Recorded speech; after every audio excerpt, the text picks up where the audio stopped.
Assalamualaikum warahmatullahi wabarakatuh. Hari ini kita akan belajar bahasa Indonesia. Bab 1 akan membahas tentang berita sekitar kita.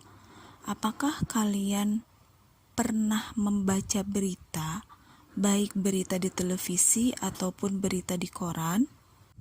Di zaman kekinian ini, berita menjadi sesuatu yang tak pernah luput dari kehidupan masyarakat.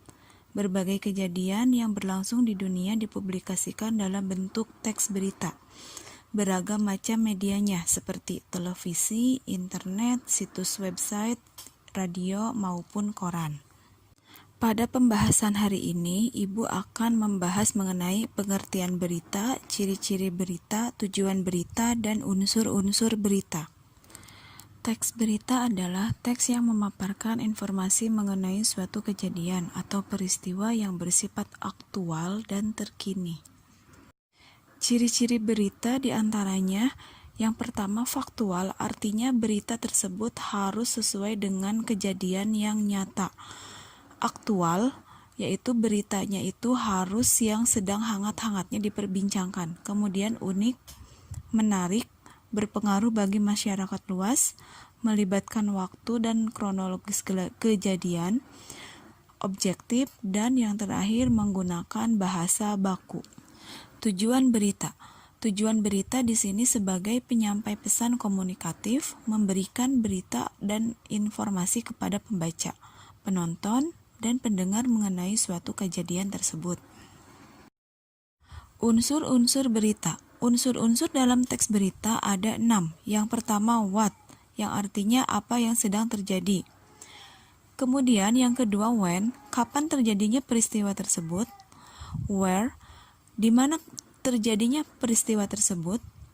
Why, mengapa peristiwa itu bisa terjadi. Who, siapa yang terlibat dalam peristiwa itu. Dan yang terakhir how, bagaimana terjadinya peristiwa itu. Yang sudah Ibu jelaskan tadi, jika dalam bahasa Inggris biasa disebut dengan istilah 5W1H. Sedangkan dalam bahasa Indonesia, unsur-unsur berita bisa disingkat dengan istilah adik simba, yang artinya A dari apa, di mana, K kapan, si siapa, M mengapa, dan B bagaimana.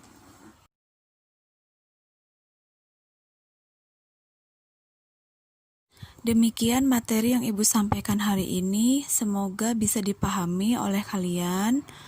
Sampai bertemu lagi minggu depan. Wassalamualaikum warahmatullahi wabarakatuh.